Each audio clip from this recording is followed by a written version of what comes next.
Okay, let's unpack this.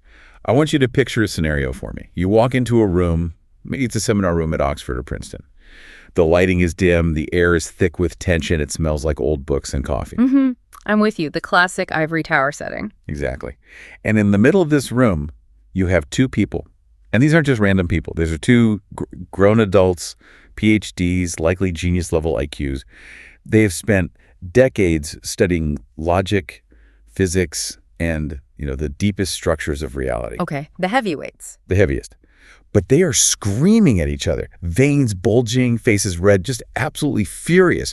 And what are they arguing about? They aren't arguing about politics or religion or the meaning of life. No, it'd be too simple. They're arguing about whether the table they are sitting at actually exists. Right. And it sounds like the setup to a very dry academic joke. Doesn't it? It sounds completely absurd. You look at them and think, buddy, just knock on the wood. It's right there. It's holding up your coffee cup. But here's where it gets really interesting. This isn't a joke. This is like one of the most intense battlegrounds in modern philosophy. And today, we aren't just asking if the table exists. We are going way deeper. We are asking, is the fact that they are arguing about the table a sign that something has gone badly wrong with philosophy itself? That is the core intuition we are exploring today. It's that sneaking suspicion that when two geniuses argue about something that seems obvious to a 5-year-old, the problem might not be with the world, it might be with the question. Right. So we are stepping back. We aren't just doing metaphysics today. We are doing, what do we do? Metametaphysics, or if you want to be fancy, you could call it meta-ontology. Metametaphysics. Try saying that 5 times fast. So before we get lost in the weeds, let's set the coordinates. What is the mission statement for this deep dive? Well, usually in philosophy, you have what are called first-order questions. That's looking at the world directly. Do tables exist? Do numbers exist? Do past events like dinosaurs exist? Those are questions about the furniture of the universe. The stuff in the universe. Exactly. But today, we are looking at the questions themselves. We're looking at the second order. We are asking, is the debate about tables a substantive, deep discovery about reality? That's what we'll call the realist view. Okay. Or is the debate just a verbal confusion, a triviality, or even just nonsense? And that's the anti-realist view. So on one side, you have the realists saying, these are the deepest mysteries of the universe. We are uncovering the architecture of being. And on the other side, the anti-realists are saying, you guys are just arguing about definitions and wasting everyone's time. Precisely. And our source material for this deep dive is the Stanford Encyclopedia of Philosophy entry on realism and anti-realism about metaphysics.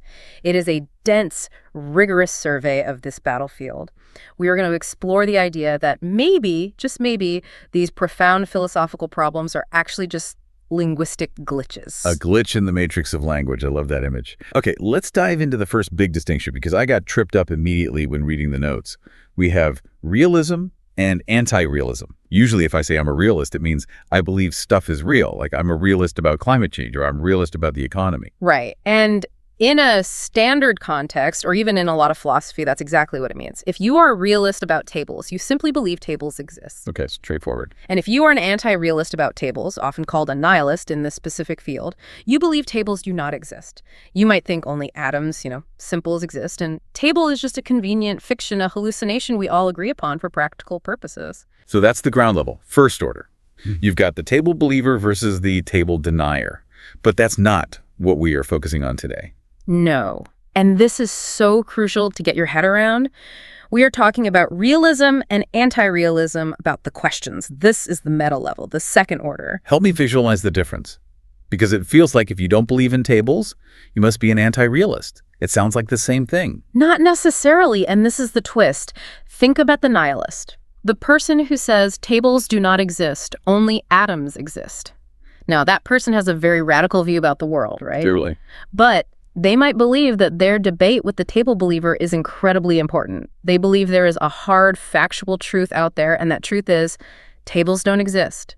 They think they have discovered a deep secret about the universe's fundamental structure. So they are a nihilist about tables, they think the object is fake, but they are a realist about the debate. They think the question, do tables exist, is a serious, heavy question with a definite right and a definite wrong answer. Exactly. They think the question, do tables exist, has a deep, substantive answer, and that answer is no. So in our terminology for today, they are realists about metaphysics. They think metaphysics is a real tool for finding truth. Whoa.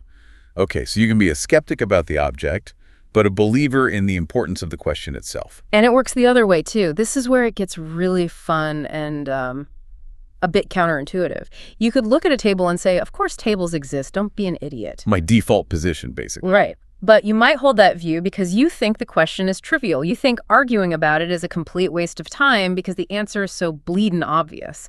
In that case, you are a realist about the table itself, it exists, but an anti-realist about the metaphysical question. You think the debate is just garbage. This is the cross-cutting insight from the source.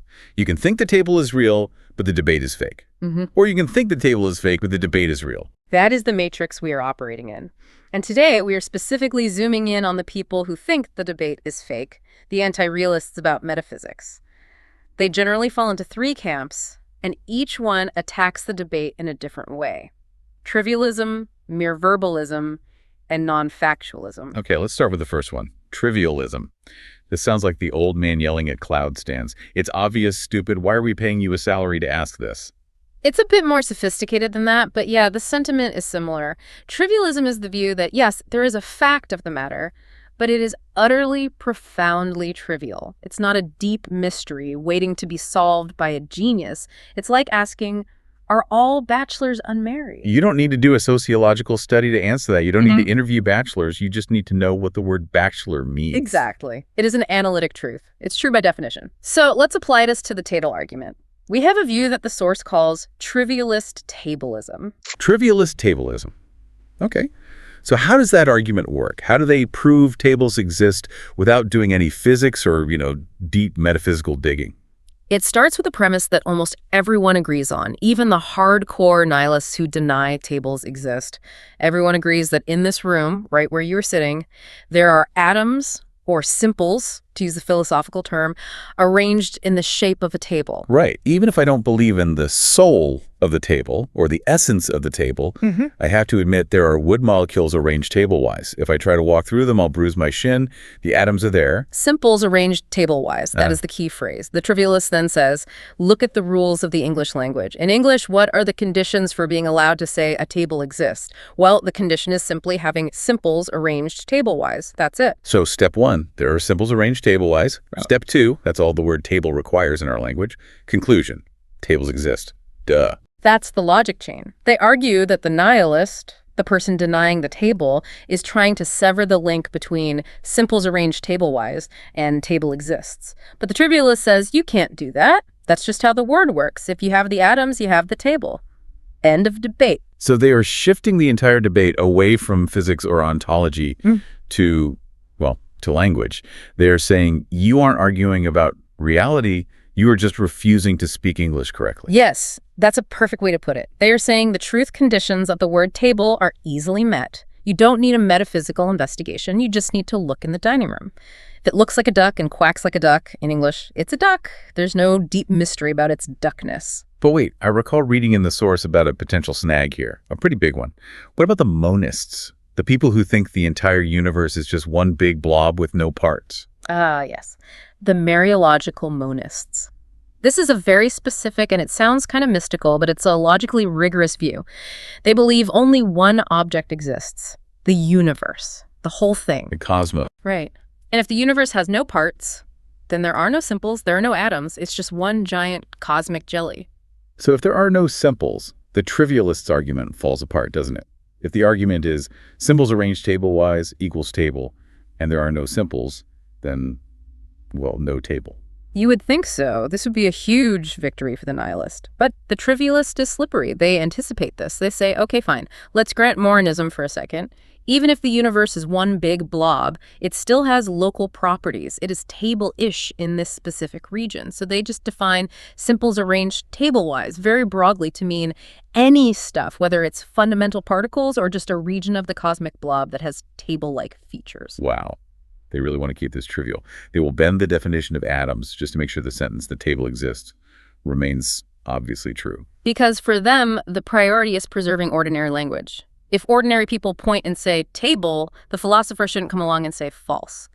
The trivialist wants to ensure that our common sense sentences come out as true. This really reminds me of that other example, the one about numbers. Carnap. He's a big name in this, right? Rudolf Carnap, a huge figure in 20th century philosophy. He applied this trivialist framework to the question, do numbers exist? Which feels like a question that could melt your brain. I mean, where are they? Can you kick the number 3? It can drive you crazy. But Carnap says, stop trying to melt your brain. Ask yourself, are you asking this question inside the linguistic framework of mathematics, or are you trying to ask it from outside that framework? What's the difference there? If you are inside the framework like you're a mathematician doing math, then the question, do numbers exist, is trivially true. Right. Consider the sentence. There is a prime number between 4 and 6. 5. Yes, that's true. So, since that sentence is true, it follows that numbers must exist. It just flows from the rules of the game of mathematics. Okay, so that's the inside view. What if you ask it from the outside? Like, do numbers exist in the ghostly realm of the cosmos floating next to angels? Carnap would say that is nonsense. It's a pseudo-question. It's meaningless. You've stepped outside the rules of language that give the words number and exist their meaning. It's like asking, is the king of hearts in a deck of cards married? Inside the game, maybe he has a queen. Outside the game, it's just a piece of cardboard. The question doesn't even apply. There was another example in the notes that I found. Kind of hilarious, actually. The witches. Rayo's argument. This felt like a logic trap designed to annoy people. Augustin Rayo. Yes, this is a fascinating way to prove numbers exist using, well, logical sleight of hand, essentially. It relies on something called referential vocabulary. Okay, walk us through this. How do I prove numbers exist by talking about witches? Okay, so consider the sentence, there are no witches. Is that true? Yes. Sadly for Halloween enthusiasts, I think we can agree that's true. Okay, now consider this sentence. The number of witches is 0. Right. That means the exact same thing. They describe the same state of the world. Exactly. They are equivalent. There are no witches is just another way of saying the number of witches is 0. Now, look very closely at that second sentence. The number of witches is 0. That sentence uses the word number and the word 0. Ah, I see where this is going. If that sentence is true, which we already agreed it is because it's the same as there are no witches, then the things it refers to must exist in some sense. You cannot have a true sentence where the subject is the number 0 if the number 0 doesn't exist. Wait a second. So just because it is true that there are no witches, I am now logically forced to admit that numbers exist. That is the argument. Since the sentences are equivalent, if the no witches claim is true, the number is 0 claim must also be true. And you can't have a true sentence about a specific number if numbers in general don't exist. It's a package deal. That feels like a magic trick. It feels like I've been completely bamboozled by grammar. That is trivialism for you. They use the equivalencies and rules baked into our language to show that these deep questions have obvious answers. They trap the deep thinkers in a web of grammar. Aha! You used a noun, therefore the object it refers to must exist. It's a powerful move, but it does feel a bit unsatisfying. Like, sure, grammar says numbers exist, but is that what we really mean when we ask the deep question? And that very dissatisfaction leads us perfectly into the second camp of anti-realists, the mere verbalists. They agree something is fishy, but they diagnose the problem differently. Okay, the mere verbalists, this is the martini dispute. Yes.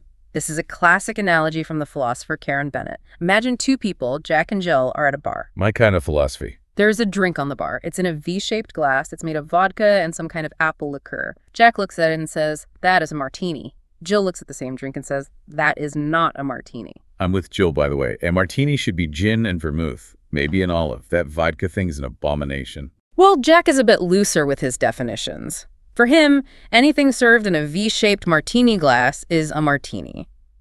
Now look at their argument. Are they arguing about the physics of the drink? No, of course not. They both know it's vodka and apple. They can taste it. They agree on all the physical facts. Are they arguing about the shape of the glass? No, they agree on that too. So what are they arguing about? Just the word, the label, martini. Exactly. It is a merely verbal dispute. They agree on all the non-linguistic facts. They just use the label martini differently. So the mere verbalist looks at philosophers arguing about tables or time or God and says, you guys are just Jack and Jill. You're arguing about a word. Correct. They claim that the realist and the nihilist, for instance, they both agree on the atoms. They agree on the physics of the simples arranged table-wise. One just uses the word exist in a way that includes tables, and the other uses the word exist more restrictively to only mean fundamental particles. They are just talking past each other. This gets really trippy when we apply it to time. The deep dive covered the debate between presentism and eternalism. This is usually presented as the ultimate sci-fi showdown in metaphysics. Whoa, this is a big one. The core question is something like, do dinosaurs exist? Well, no, they died. They are fossils now. They don't exist anymore. That's the presentist view. Exist means is here right now, in the present moment. But an eternalist believes in what's called a 4D block universe. For them, time is like another dimension of space. So, like, New York exists even if you aren't physically in New York. Precisely. And for the eternalists, the past exists even if you aren't when it is. So to them, dinosaurs do exist. They are just located at a different time coordinate, say 65 million years in the past. Okay, so we have two different languages here. We have presentese and eternalese. That's the mere verbalist's claim. In presentese, the sentence dinosaurs exist is false, obviously. In eternalese, the sentence dinosaurs exist is true, obviously. And the mere verbalist comes in and says, if it's obviously false in one language and obviously true in the other, then where is the actual debate about reality? Bingo. They argue there is no neutral language to have the fight in. You are either speaking presentese or eternalese. It's like arguing whether the statement, the bank is near the water, is true, when one person means a money bank and the other person means a river bank. There's no real disagreement about the world. So they're yelling at each other, but they aren't actually disagreeing about the structure of time. They're just disagreeing about which dictionary to use for the word exist. That is the type 2 mere verbalism described in the source. Step 1. Identify the two or more languages that are relevant, like L1 and L2. Step 2. Show the answer to the question is trivial in both languages, but the answer is different. Step 3. Conclude there is no nonverbal debate left over to be had. It really feels like a way of deflating the ego of philosophy. You thought you were probing the cosmos? Nah, you just need a better dictionary. It is very deflationary. But then we get to the third camp, and this one is, I think, the most mind-bending of all. Non-factualism. Non-factualism. How is this different from saying it's just about words? It's a subtle but really important difference. The mere verbalist says you are both right in your own languages. Jack is right in Jack language. Jill is right in Jill language. The non-factualist says neither of you is right. There is no fact of the matter at all. The question itself is broken. So it's not that there are two answers. It's that there's no answer. Like asking, is the color blue angry? Or does the number 7 have a pleasant smell? The question itself fails to lash onto reality. One way they explain this is through the idea of imprecision. Right, the glitch in the matrix idea we mentioned at the start. Imagine you have a ruler, but the ruler have no markings on it. It's just a blank stick. And you try to use that ruler to measure the distance between two of your thoughts. You can't. The tool isn't built for that job. It's defective. The non-factualist argues that our word exist is like that unmarked ruler. When we use it for tables and chairs and beer in the fridge and everyday life, what they call lightweight usage, it works fine. Is there beer in the fridge? Simple. We know how to check that. But then philosophers come along and try to use it for heavyweight questions. Does the table exist in the deep ontological structure of the universe? And the non-factualist says, the word exist is too loose, too imprecise to handle that weight. It just breaks under the strain. It doesn't point to anything real at that level. So the sentence, tables exist in that deep philosophical sense, isn't true, and it isn't false. It's just empty. It's defective. It's like trying to run a high-end video game on a calculator. The hardware of our language just can't render the question. It glitches out. Exactly. Another version of this is called referential failure. Think about the number 2. Does the word 2 actually point to a floating abstract object in Plato's heaven? I mean, I don't know. Does it? I've never thought about it that hard. Well, the non-factualist says, nothing in our use of the word settles that question. We use the word 2 to count apples. We use it in equations. We don't use it to point to ghostly mathematical objects. So asking, do the numbers really exist, is asking a question that our language simply hasn't decided on. It's an indeterminate question. It's like asking if Sherlock Holmes had a mole on his left hip. Perfect analogy. Conan Doyle never wrote about it, so there is no fact of the matter. The question is empty. Okay, so let's recap the anti-realist squad before we move on. The answer is obviously yes. Stop wasting time. It depends on which definition you use, so you're both right in a boring way. The question is broken, so there's no answer at all. That is a perfect summary of the anti-realist landscape. A three-pronged attack on the significance of metaphysics. Okay, so at this point, if I'm a professional philosopher, I'm sweating. I'm really worried. These anti-realists are basically saying my entire career is a sham. I've been writing books about tables and time, and they are telling me I'm just confused about grammar. The stakes are indeed existential, pun intended. But don't worry, the realists do not go down without a fight. This is where the debate gets really technical, detailed, and deep. We are entering section 5. The realist strikes back. Cue the dramatic music. How do you defend the idea that these questions are real and profound against this onslaught of criticism? The first and maybe most influential line of defense comes from philosophers like Ted Sider and the late great David Lewis. They argue for something called metaphysical privilege. Metaphysical privilege, that sounds very elite. It is. The idea is that not all languages, not all concepts are created equal. The anti-realist wants to say, sure, you could speak a language where table just means atoms arranged table-wise. But the realist says there is one language that is objectively better than the others. Better how? More elegant. Better at describing the fundamental structure of reality. They use a wonderful metaphor. Reality has joints. Joints, like in a skeleton. Metaphorically, yes. Imagine you are carving a turkey for Thanksgiving. There is a right way to cut it at the joints, where the bones and ligaments separate naturally, and there is a wrong way, where you just hack through the bone with a cleaver. Okay. One way follows the natural structure of the bird, the other ignores it and just makes a mess. Sider and Lewis argue that nature itself has joints. There's a grain to the universe. And there is a special privileged language, let's call it ontologies, whose words and concepts line up perfectly with those joints. Ontologies, I like that. The language of reality itself. Yes. And they argue that the word exist in ontologies has a very specific, sharp, fundamental meaning. So when we ask, do tables exist?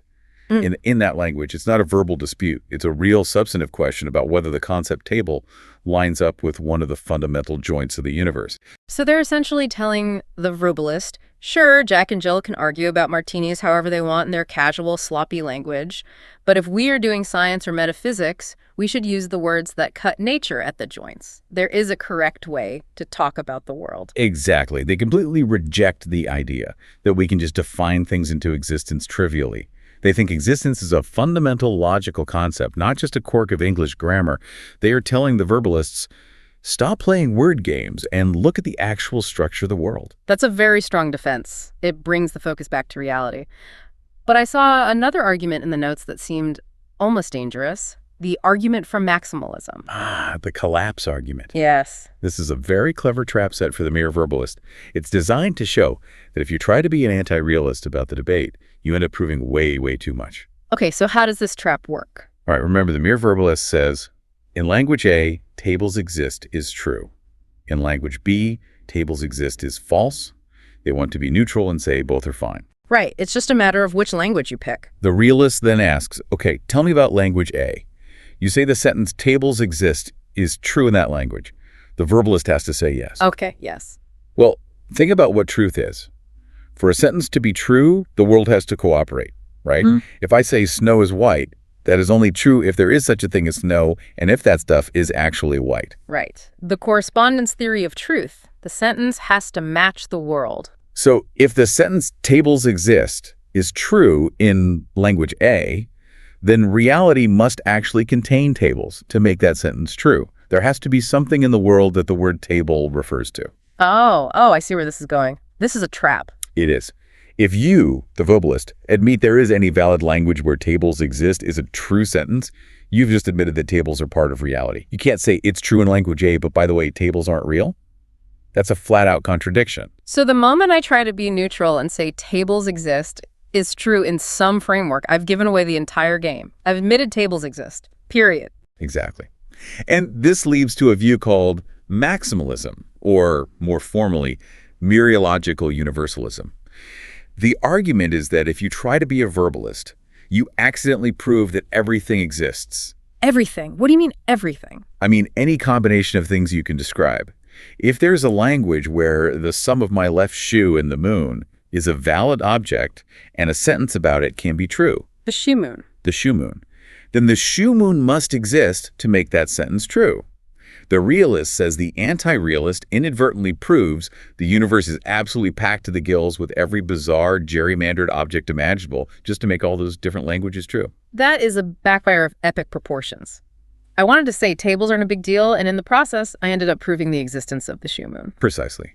This is called the collapse, because the distinction between the supposedly different languages collapses. You just end up having to accept the most expansive, bloated ontology possible. Okay, so the realists have some heavy artillery. That's a powerful argument. But there was another realist counterattack that I really liked because it felt very proactive. The substantialese argument. This comes from the philosopher Mark Balaguer. He says, okay, anti-realist. Let's pretend you are right for a moment. Let's pretend ordinary English is lazy and trivial. Let's just grant you that the word table in English is too easy to satisfy. Okay. So he yields the ground initially, a strategic retreat. He yields English, but then he says, even if English is trivial, we philosophers can invent a new language that isn't trivial. We can create a hard mode language. What would that look like? Let's call it substantialist composites. In this new purpose-built language, we stipulate, we make a rule that the sentence, tables exist, is not trivially true. We make a rule that for a table to exist in this language, it needs some special metaphysical spark. It needs to be more than just atoms arranged in a certain way. It needs to be a truly unified, substantial object. So we invent a language where the standards for existence are incredibly high. Right. Now, in this language, the question, do tables exist, is incredibly hard. It's not obvious at all. It requires deep metaphysical investigation. Because we've defined it to be a hard question. And Balaguer then asks the crucial question. If we can speak this language, why shouldn't we? If we are philosophers, interested in the deep, substantial questions about reality, shouldn't we just switch to substantialese? Why would we waste our time speaking the trivial, everyday language where the answer is boring and obvious? That's a great point. It's like saying, sure, we could all stand around and play tic-tac-toe, and the answer's always a draw if you play right.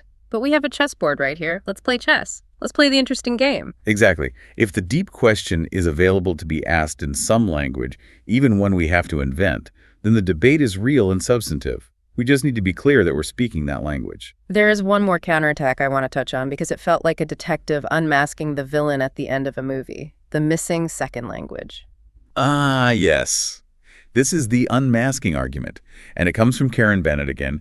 It targets the mere verbalist. Remember, the mere verbalist's whole shtick is the realist and the nihilist are just speaking different languages. Right. They say the nihilist just has a different dictionary for the word exist. But Bennett says, okay, let's get specific. What language is that? What is in that dictionary? Well, it's the language where tables don't exist. Okay, but how does that language work? If the nihilist sees a collection of atoms arranged table-wise, but says false when asked if a table exists, what must they mean by the word table?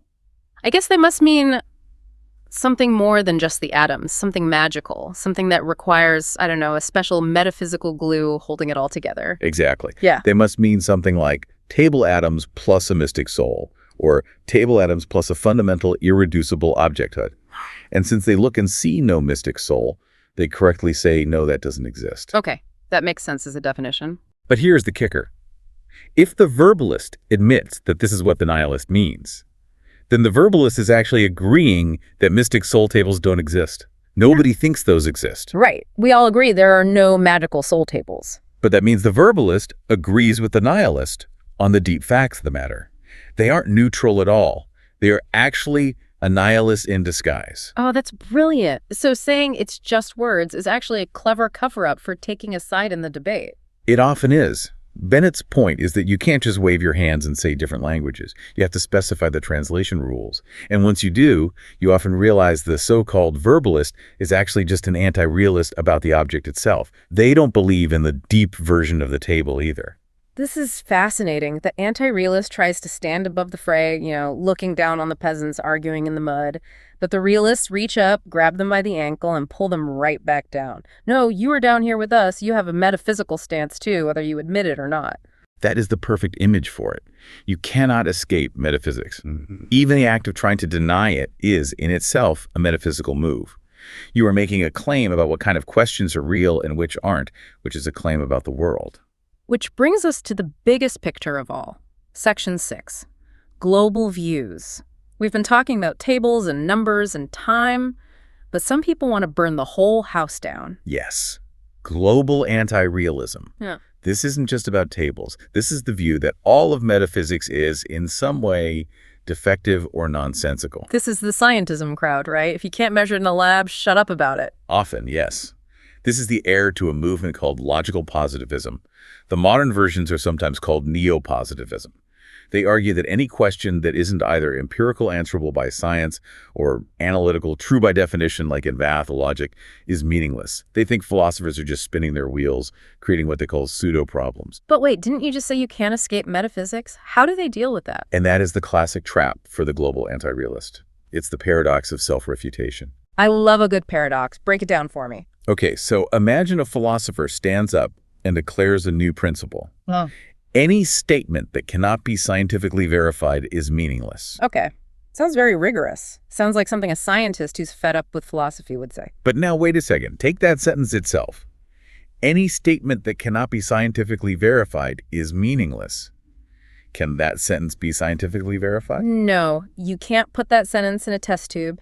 You can't observe it with a telescope. It's not a measurement of the world. It's a statement about statements. So by its own standard, that sentence is meaningless. Boom. It self-destructs. That was the crucial problem that led to the downfall of the original logical positivists in the 20th century. Their own criterion meaning destroyed itself. It was a snake eating its own tail. So how do modern global anti-realists survive that? Do they just ignore it? They get a bit more clever. They try to reframe their view not as a necessary philosophical truth, but as a kind of empirical hypothesis. Balaguer, whom we mentioned before, calls this neo-positivism. He essentially says, look, I'm not stating a universal law that's true by definition. I'm just looking at what philosophers actually do. And empirically, it looks like they're wasting their time. It looks like, in practice, there are no facts to be found here. So it's a bet. He's betting against the entire field of metaphysics. Yes. He argues that we should look at each question on a case-by-case basis, tables, God, free will, and check to see if it's a factual debate. And he suspects that in almost every case, the answer will be no. But he avoids the self-refutation by keeping it tentative and piecemeal. It's a pragmatic dismissal, not a universal logical proof. It's like saying, I can't prove metaphysics is impossible, but I've checked the last 50 metaphysical arguments and they were all linguistic garbage, so I'm going to go ahead and assume the next one is too until proven otherwise. That's a very fair assessment of the neo-positivist stance. It's a kind of methodological cynicism. We have covered so much ground. From the absurdity of the table argument to the deep structure of language to the collapse of ontology, I want to bring this back to something tangible for the listener before we wrap up. Let's do it.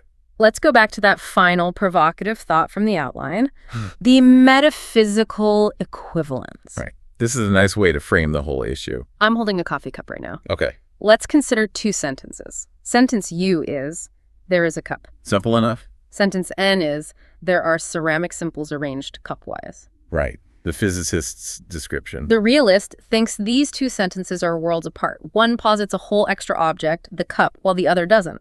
The trivialist thinks sentence U just follows logically from sentence N because of how English works. But maybe the most powerful thought to end on is that they're describing the exact same piece of reality, just at different resolutions. I like that. Like a digital photo. You can look at the whole image, you see the face, that's the cup. Or you can zoom in and zoom in until you just see the individual pixels. That's the simples. If I say that's a face and you say, no, those are pixels, are we actually arguing? Not really. We're just choosing to focus on different levels of structure in the same object. We're describing the same data with different levels of abstraction. So maybe the problem with the two PhDs screaming in the room isn't that one is right and one is wrong. It's that one is zoomed all the way out and one is zoomed all the way in, and they forgot to tell each other which resolution they were using. And that implies that the debate is really about our human interests, not about the world itself. Do we care about the pixels, or do we care about the face? Do we care about the atoms, or do we care about the thing we can drink coffee out of? So here's my final question for you listening to this. Look around you right now. Pick an object, your phone, your desk, your hand. Ask yourself, is that an object? Or is it just a swarm of atoms behaving in a certain way? And does the answer change the world, or does it just change the words you use to describe it? That is the deep dive. Thanks for listening. Keep asking the questions, even the ones that seem obvious. Especially the ones that seem obvious. We'll catch you next time.